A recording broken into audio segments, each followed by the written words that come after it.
Smith မြတ်သူတို့လည်းအားကစားလောကမှာသိကြတယ်ပေါ့နော်အခုတလောကတော့ကို triathlon training လုပ်ဖြစ်တယ်အဓိကတော့အကိုတို့ဒီဇူလိုင်မှာပတ်ပြန်ရမယ်ရေကူးစပိန်အပြည့်Tesla triathlon 70.3ရှိတယ်ပေါ့နော်အဲ့အတွက်တော့လောလောဆယ် training နေဆင်းပြနေတယ်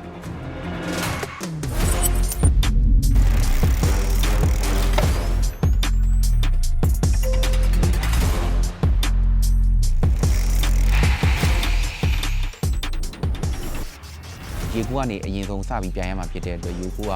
1900ကီလိုမီတာစပိန်ကကျတော့90ကီလိုမီတာ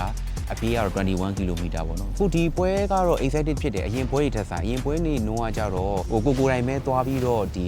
ဝင်ပြန်ရတယ်ပေါ့နော်ဒီတစ်ခေါက်ကျတော့အကိုတို့ကိုဒီတစ်ဖက်တစ်လမ်းကနေ support လုပ်ပေးတယ်ဒီ Ion Plus ပါတယ်ပေါ့နော်ဆိုတော့အခု hydration နဲ့ပဲဖြစ်ဖြစ်အကိုတို့ဒီပြိုင်ပွဲအတွက်လိုအပ်တဲ့ဒီ part of it ပေါ့နော်အဲ့ဒါကိုလည်းသူတို့ဘက်ကနေ support လုပ်ပေးတော့ဘာဖြစ်ကျွန်တော်တို့ကစားသမားအနေနဲ့တထောင်တနေရကနေအကူအညီရတာပေါ့ဗျာမနာတန်းအကိုတို့လောက်ရမယ်ပြန်ရမယ်ဆိုရင်အနည်းဆုံး6နာရီ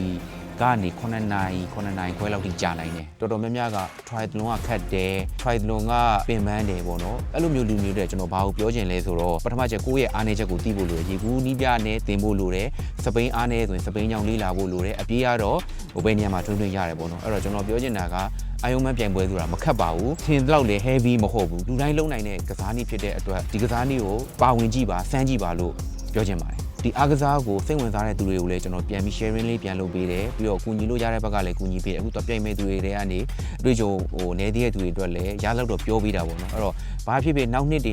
မှာလည်းဒီလိုမျိုးတော့ပြိုင်နေသူတွေပုံများလာဖို့မျှော်လင့်တယ်